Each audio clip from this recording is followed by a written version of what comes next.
America's boom is now bust. A human and economic crisis explodes across America. Social upheaval, poverty, drought. It's time for America to fight back against the Great Depression.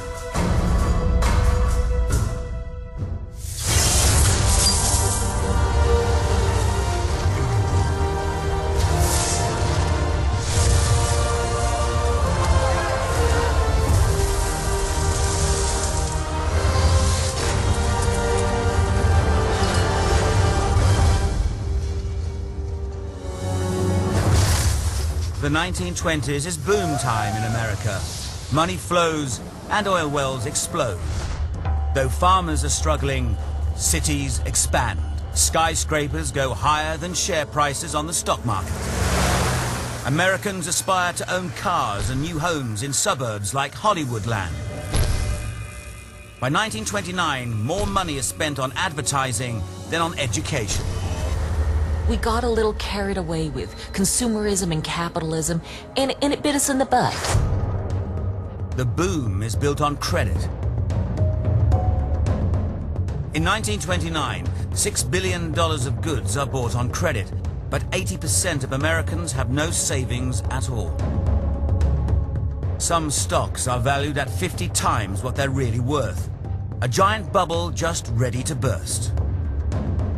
By October 1929, the inevitable happens. The stock market loses 12 times more money in 3 weeks than the American government uses in a year. The entire country could have gone down, and almost did, from an economic point of view. For a year after the stock market crash, America's economy teeters on the edge of the abyss. December 1930. The streets of New York are quiet. It's been a year since the stock market crash of 1929, but only 2% of the population own stocks. The other 98% get on with their lives. Until today. This man is about to shake America's confidence in its banks to its very core. He's put his money in his local bank, the Bank of the United States, a bank that has only hours left to exist. But a newspaper article questions his bank's stability. This is the moment that begins a chain reaction that will shake the whole country's economy. Yet we don't even know the man's name. But his story was recorded by the New York Times. A small merchant in the Bronx went to a branch of the Bank of the United States and asked bank officials to dispose of his stock in the institution. Good day, sir. How may I help you? Yes, I'd like to withdraw my shares from the bank. Beg your pardon, sir. Bank regulations are virtually non-existent at the time. Bad real estate investments mean the bank has only kept itself afloat by false accounting. Good day, sir. How may I be of assistance? I'd like to sell my shares. The stock is a good investment, sir. I would advise against the sale. I want my money. The last thing the bank needs is to hand out all its cash. We almost witnessed that fairly recently, and I've seen what can go on, and I've seen travesty. He departed and apparently spread a false report that the bank had refused to sell his stock. By mid-afternoon, a considerable crowd had gathered outside the bank, estimated at between 20,000 and 25,000 persons.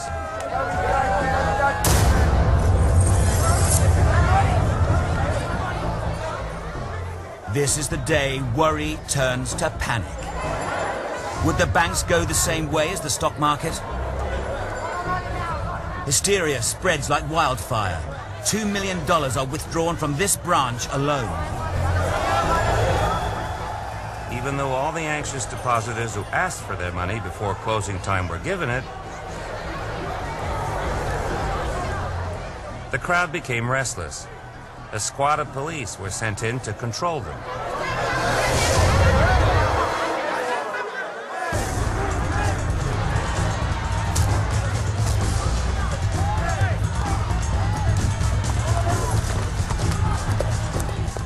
the trouble spreads to other branches. By the next morning, the Bank of the United States has collapsed.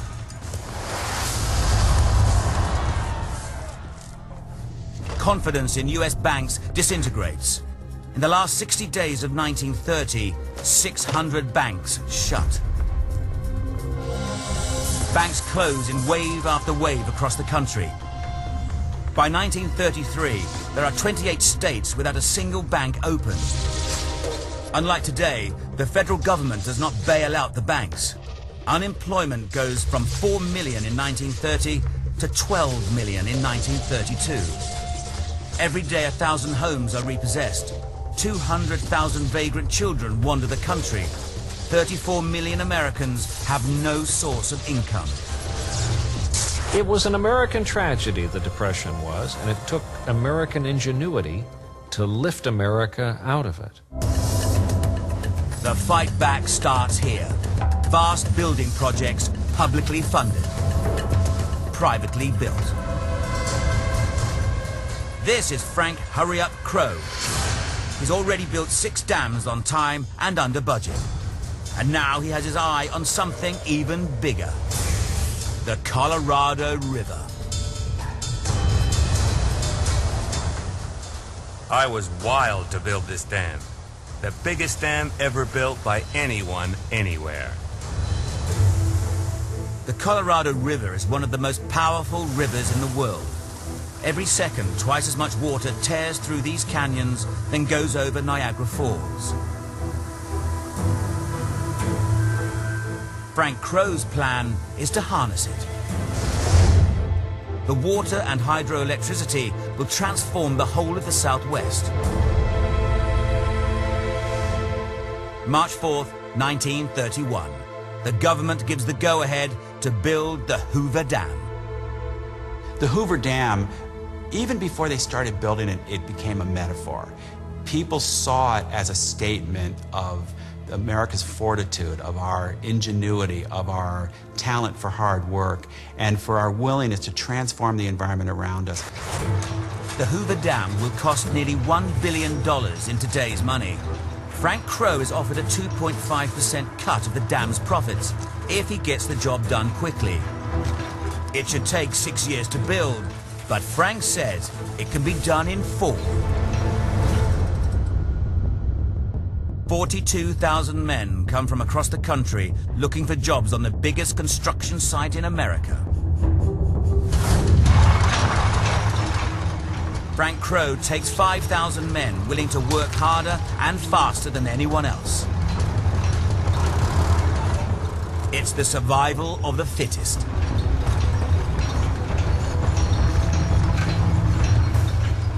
Men are ready to do anything for work.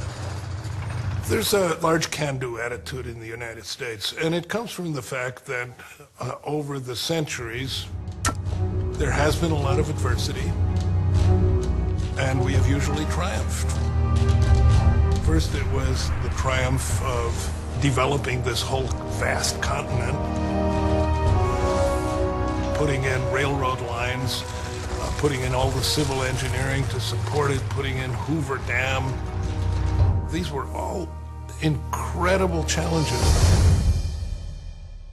There are 2 stages to building the dam. First, divert the river around the work site. Second, build the colossal wall.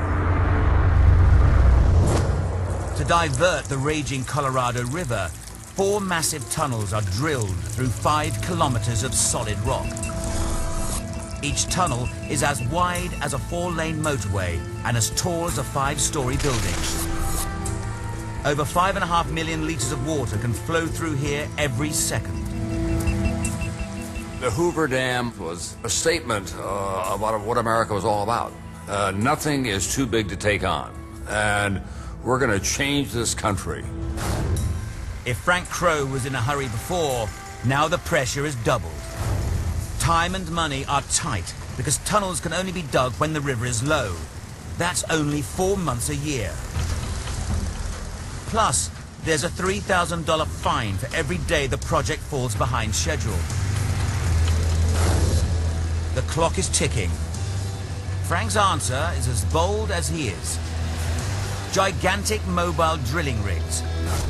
4 stories of scaffolding mounted on the backs of trucks.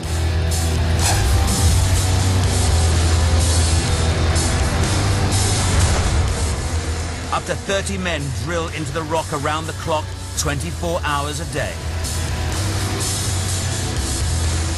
They move 10 times faster than normal drilling. Temperatures hit 60 degrees Celsius in the tunnels.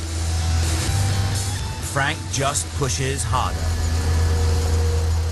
The drilling crews compete against each other, which will drill the furthest every day. As drillman Marion Allen puts it, "It didn't make any difference what you did, but you had to beat that other crew."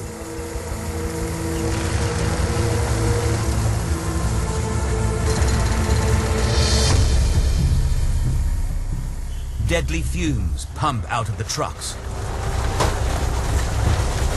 They build up in the tunnel. They get into the men's lungs, into their blood. You men, get him out of here. Carbon monoxide poisoning claims hundreds of men. I went to work down there one night and there were 17 men in my crew.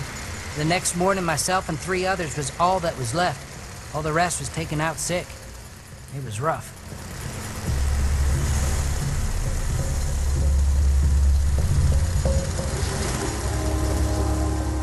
Crow has only one working rule.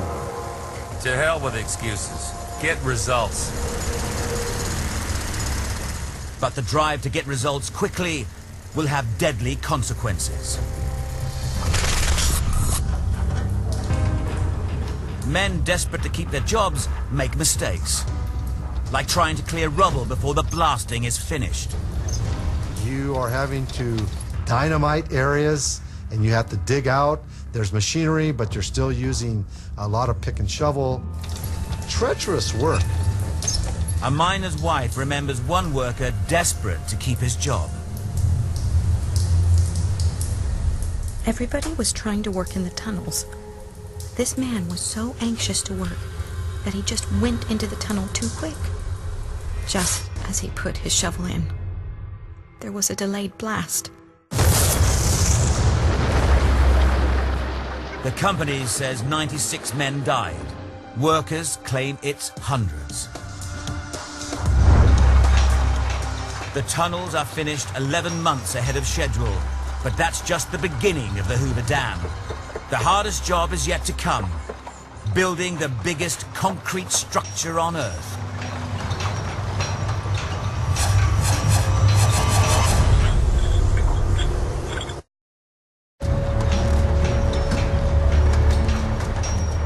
Frank Crow is driving ahead the building of the Hoover Dam, the biggest engineering project America has ever seen. He's driving his men hard. The crews work day and night. A sea of concrete rises in the canyon as broad as 2 football fields laid end to end. 5,000 men, 50,000 machines and tools, the best engineers alive, enough material to fill a train over 1,500 kilometers long.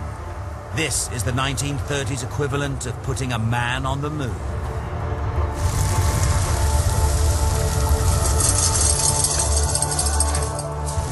Almost 6 million tons of concrete have to be poured.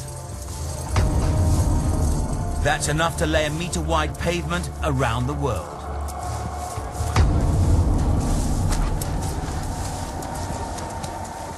But how do you pour that much concrete and get it where it's needed? Frank Crow designs the most sophisticated cable system ever built. Giant, bottom-opening buckets. They pour the concrete into molds, exactly where it's wanted.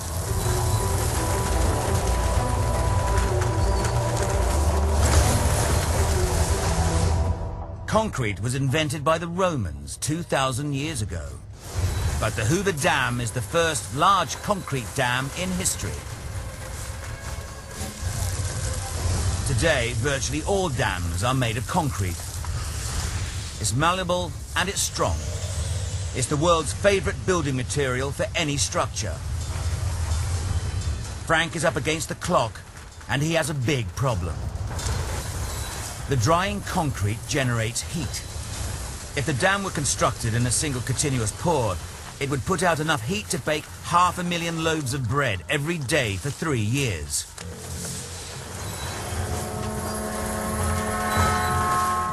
But worse, the dam would take 125 years to harden. Frank Crow's got no time for that. Backs against the wall, we figured out who we were. We worked our way out of that depression. The secret of cooling the concrete lies within the dam itself. 937 kilometers of 2.5 centimeter pipe carry ice-cold water from the very river the dam is taming.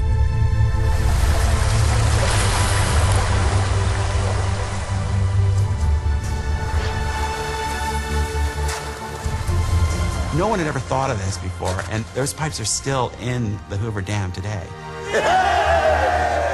Frank Hurry Up Crow lives up to his name. The Hoover Dam is completed on September 30th, 1935, 2 years ahead of schedule. Frank receives a bonus worth over $4 million in today's money.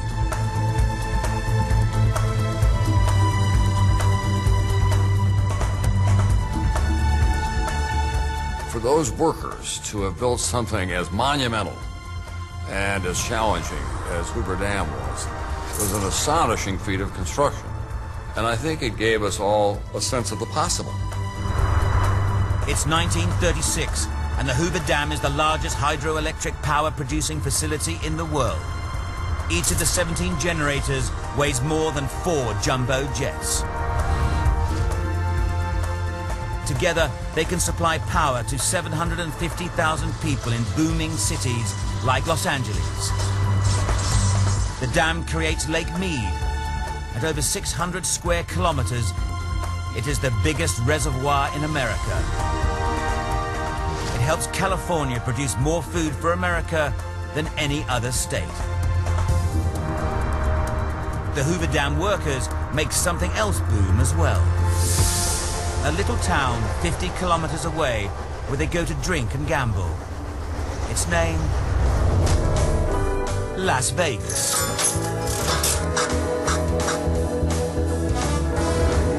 As the wife of one Hoover Dam worker puts it, when men worked in such dangerous surroundings, you couldn't blame a lot of fellows for sort of letting their hair down. They were having fun. In 1930, just 5,000 people live in Las Vegas. Then the dam workers arrive. Then the tourists arrive. Then the gambling. Now over 37 million people come every year to party in Las Vegas. After 70 years, the Hoover Dam still supplies power to the states of Nevada, Arizona, and California. One Las Vegas hotel has the biggest flashlight on Earth. 40 billion candle power. You can read a newspaper 16 kilometers out in space by its light.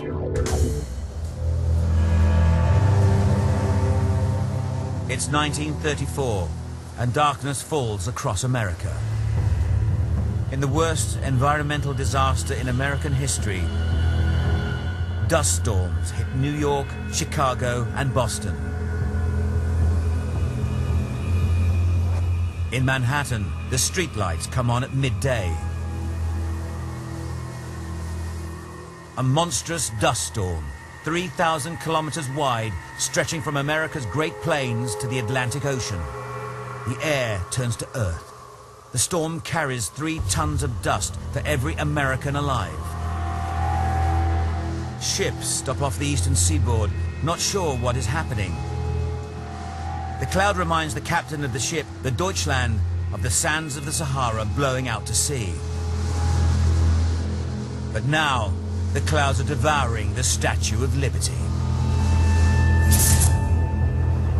Dust storms were born out of a 40 million hectare dead zone 3,000 kilometers away in Oklahoma, Texas, Kansas, and Colorado. These states, known as the Great Plains, had once been the most fertile grasslands on Earth. The topsoil was nearly 2 meters deep, but it's been plowed up and used up by 4 generations of farmers. Now the sun has dried it up.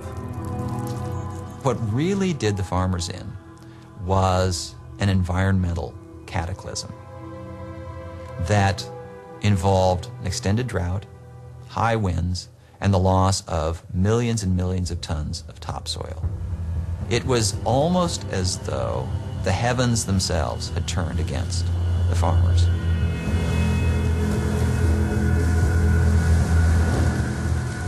By 1930, the rains virtually stop.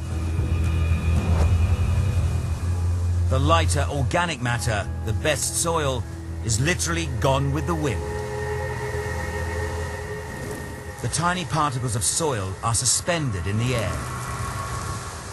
Then a freakish phenomenon happens. Static electricity builds between the earth and the dust. Like a magnet, the static electricity sucks up more and more dust, heating itself, growing in size and power. A monster is created. The dust is lifted up to 3,000 meters. Powered by high-altitude winds, the dust storm rips across the country.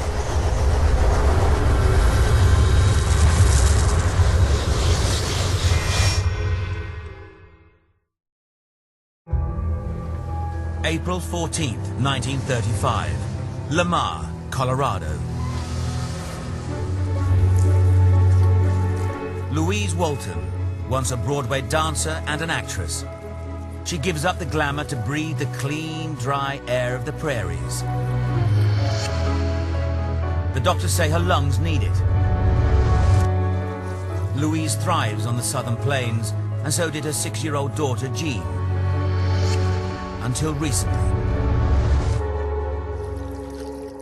Their rural dream has become a nightmare.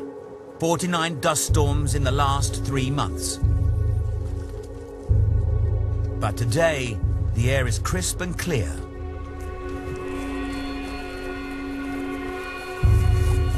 Jean has just got out of hospital with respiratory problems because of the dust storms. Early that morning, 1,000 kilometers north, a cold front from Canada hit a warm, high-pressure front. Perfect conditions to create the winds for a dust storm.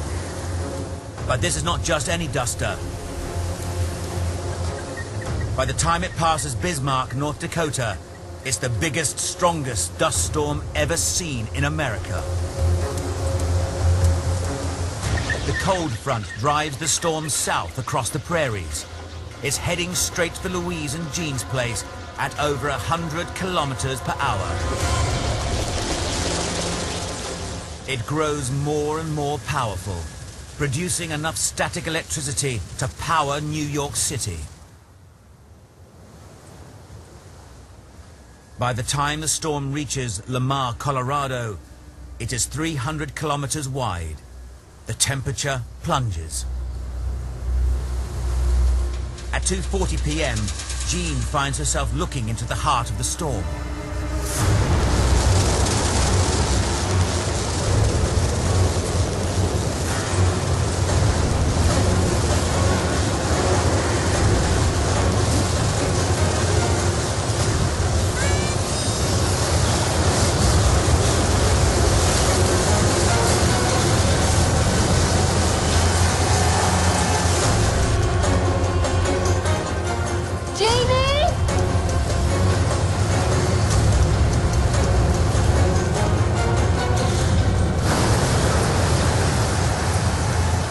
It was like I was caught in a whirlpool.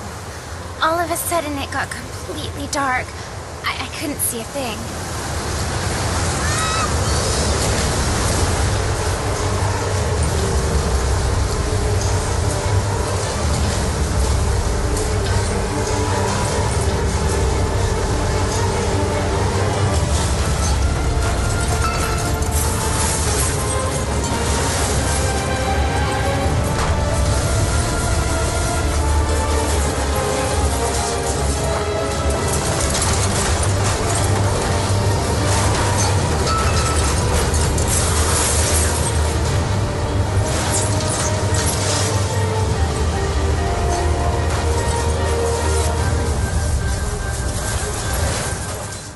clouds contain over 270,000 tons of Great Plains topsoil.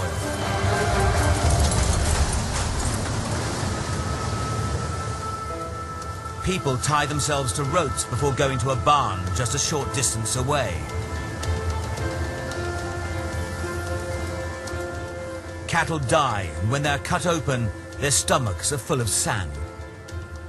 There are these memories of people that go for days and days and days, holed up inside of their little ranch houses, and they never see the light of day because the dust is so severe and it's so thick, over hundreds of miles. For days, they don't see light. The tiny dust particles drill into the child's lungs. She comes down with dust pneumonia, known as the brown plague. The Red Cross sets up 6 emergency hospitals in Kansas, Colorado, and Texas to deal with the rise in respiratory infections. Louise Walton had come to Colorado for the air, and now doctors tell her that her little girl could die of it.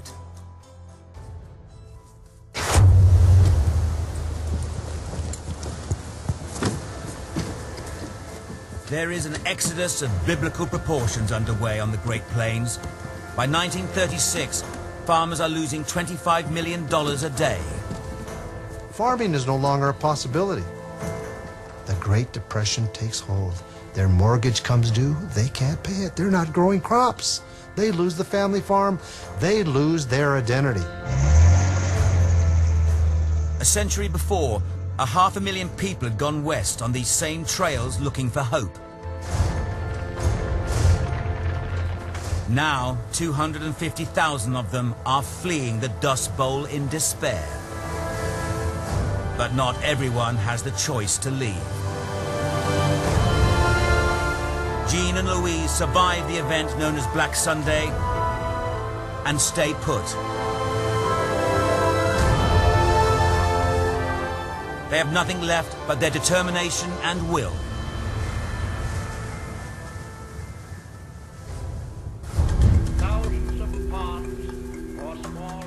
Radio is one of the few things to bring comfort to those who stay. It connects them to the rest of America. By 1935, a network of radio stations with 10,000-watt transmitters links the country together. The same voice can be heard from coast to coast. Radios become the country's most popular household item. By 1934, there are over 18 million radio sets. 40% of America lives in isolated rural communities, but now they can get local news and weather, farm prices, and be part of national events. America was built for the introduction of radio. This is a vast land. It has a lot of different layers to it as you go across the country. America is learning about itself through news from across the country and around the world. Germany is rearming. Regular news reports bring international events straight into American homes. Little do Americans realize the news from so far away will change America forever.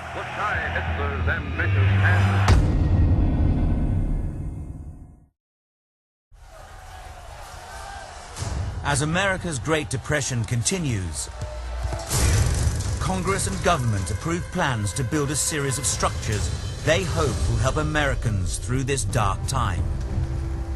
The French gave America the Statue of Liberty. Now in America itself, a monument is built for the people.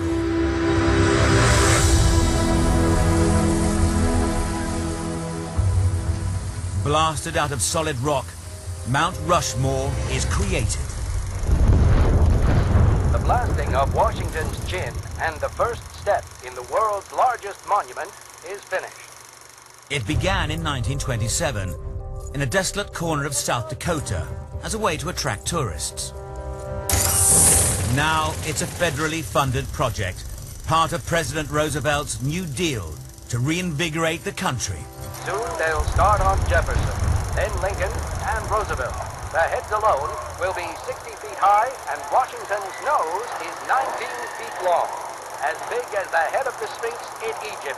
You can get a good idea of the size of the monument by these men playing leapfrog along the nose of the father of his country. It's a grand undertaking. They were, in a way, our pyramids. We were building something that would last and be a statement about who we were. The 150-meter cliff is being sculpted by dynamite.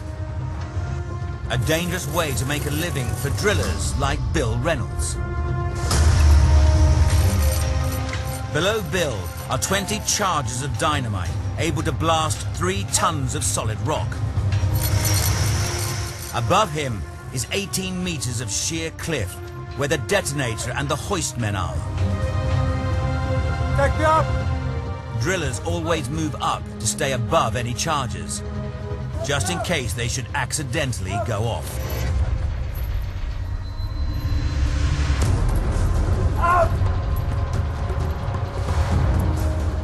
The charges are due to be set off at 4 p.m. Hey, that's good. It's only 3:34, so Bill's not worried.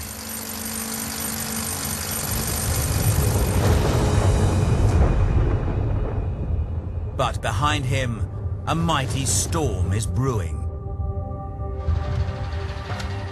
He has no idea what is happening 8 kilometers away. The electrical charge runs straight down the power lines into Mount Rushmore and the detonator.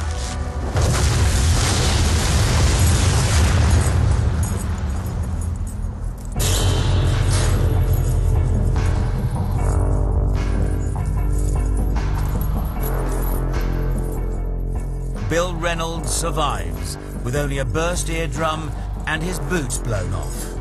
He's back on the job the very next day.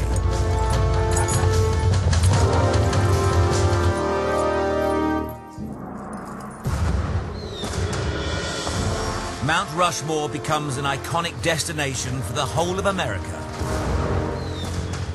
Presidents Abraham Lincoln, Theodore Roosevelt, and Thomas Jefferson's portraits join George Washington's.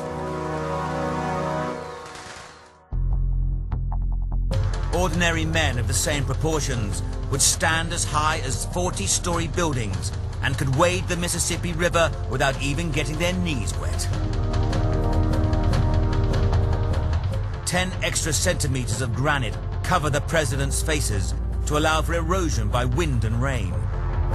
It takes 10,000 years to wear away 2.5 centimeters of granite. Mount Rushmore has been designed to wear back to its ideal shape in 30,000 years. It is a symbol of America's faith in its future as well as its past.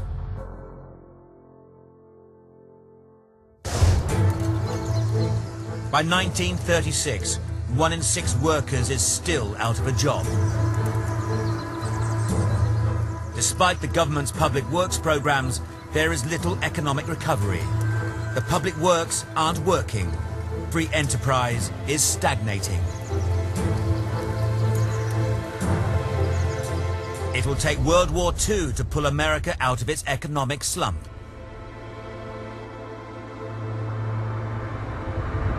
Lewis in the front of the ring, Snelling with his back to me. June 19, 1936. America is already at war with Germany at the Yankee Stadium in New York. Into a clinch, and Donovan broke them. American Joe Louis fights German Max Schmeling to be the #1 contender for the heavyweight championship of the world. A hard left to Snelling, but Lewis came back. With a record of 24 straight wins, Joe is the 10-1 favorite. And gave Lewis a terrific right hand to the jaw. Snelling. 57 million people listen to the fight on the radio. While Lewis is following up with good short right and left. It's the 12th and last round. Snelling bent low and tried to bring up a right uppercut by to Lewis. Joe Louis is taking a beating. Snelling cut back and shot a hard right hand to Lewis's jaw. The grandson of slaves, his family driven out of Alabama by the Ku Klux Klan, The Depression then takes his family's jobs. Unemployment amongst urban African Americans is up to 50%. Joe keeps his family alive by boxing. Within 3 years, he's fought his way to the top. These are not just two boxers, they're symbols of totalitarianism against democracy, supremacy against a non-racial kind of society.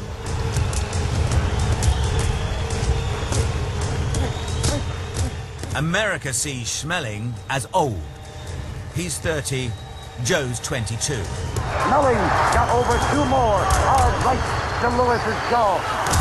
He has puffed up Lewis's left cheek, and Lewis is down. But tonight, Joe has underestimated his much older German opponent. And Lewis is down, hanging to the ropes, hanging badly. He is a very tired fighter. He is blinking his eyes, shaking his head. The count is done. The fight is over. The fight is over. Schmeling wins against all the odds. Schmeling is the winner. Lewis is completely out. Germany is on the rise. And America is on its knees. But not for long. America will get its revenge in the most politically charged fight of all time.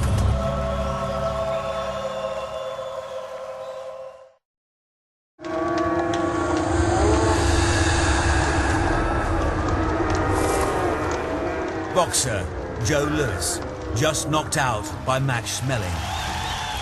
Germany is triumphant. America is in shock. It's a publicity dream for the Nazis.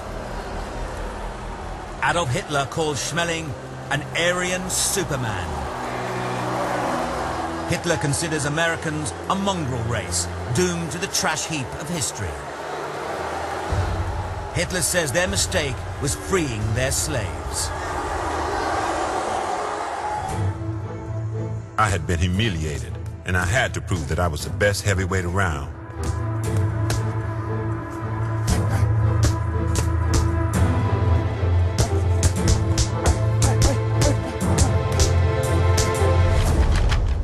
A rematch is arranged, but this time it'll be the fight that involves the whole world. Though attacked in the press, Joe just keeps training. In Germany, the Nazis expand their power. They build their army and prepare to attack their neighbors. The second Joe Louis-Max Schmeling fight took on a proportion far greater than any other fight in the history of boxing. This is the feature attraction. 15 rounds. This fight cemented the unity of the people of the United States vis-a-vis Nazi Germany. Weighing 193, Max Schmeling. And for one of the first times, if not the first time in American history, America symbolically was being represented by a black man. Wearing black trunks, the famous Detroit Brown bomber, Joe Louis. June 22nd, 1938. The rematch finally takes place. The hype is at fever pitch.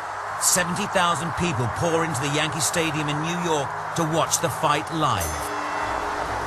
Joe Louis in his corner, prancing and rubbing his feet in the rock. 70 million people tune in via radio across the country. Over 100 million listen in around the world. The biggest audience to that date for anything, anywhere. Max Schmeling standing calmly, getting last word from Doc Casey. For Joe Louis, I can only imagine the immense pressure that he was under to go out there and perform, because he had almost the world on his back. The fight is no longer just about boxing. It's a battle of ideologies, as Joe Louis knew all too well. Schmeling represented everything that Americans disliked, and they wanted him beat and beat good. and they're ready with the bell just about to ring. And there we are. And they got to the ring right together with Arthur Donovan, Clifford, and Brown. And Joe Louis is in the center of the ring, Max going around. Joe Louis led quick with two straight lefts to the chin. Both of them light spots as the men, and Louis missed with a left swing, but in close. Right to the jaw. And again, a right to the body. A left hook. And Louis hooks the left to Max's head quickly. And shoots over a hard right to Max's head. Louis, a left to Max's jaw. A right to his head. Max shoots a hard right. Schmeling is stunned by the ferocity of Lewis's attack. He's landed more blows in this one round than he landed in only 5 rounds of the other fight.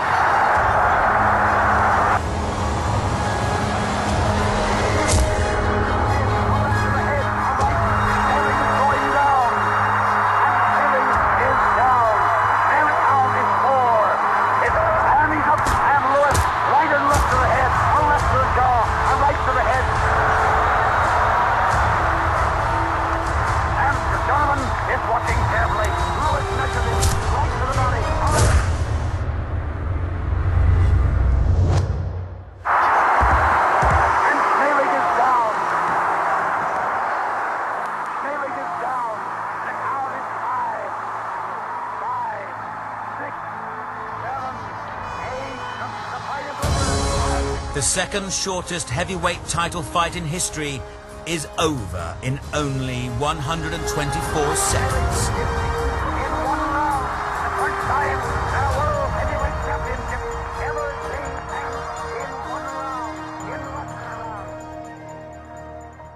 I'm sure enough champion now. At the end of the fight, Joe Louis, this inferior, this former slave's child, defeats the master race. Schmeling knows what his defeat will mean to the Nazis. After this defeat, I no longer existed for Hitler. My name simply disappeared from the newspapers. Joe Louis is America's hero again. For many Americans, his victory restores the pride and confidence they have in their nation. Look, something's gonna knock you down, but you can't stay down. You got to get back up and plow on. You can't sit around feeling sorry for yourself, and you certainly can't look back and reminisce about the good old times. You just got to keep on going forward and reinvent things. And I also believe that that is going to get us through the crises that we're facing right now. The Great Depression in America brought hardship to millions of Americans. However, a greater test of endurance is around the corner, not only for America, but much of the world. Like many nations, the United States of America will be attacked. Over 400,000 Americans will die as World War II engulfs Europe and much of the world. But in the end, World War II will transform America into the greatest economic power on Earth.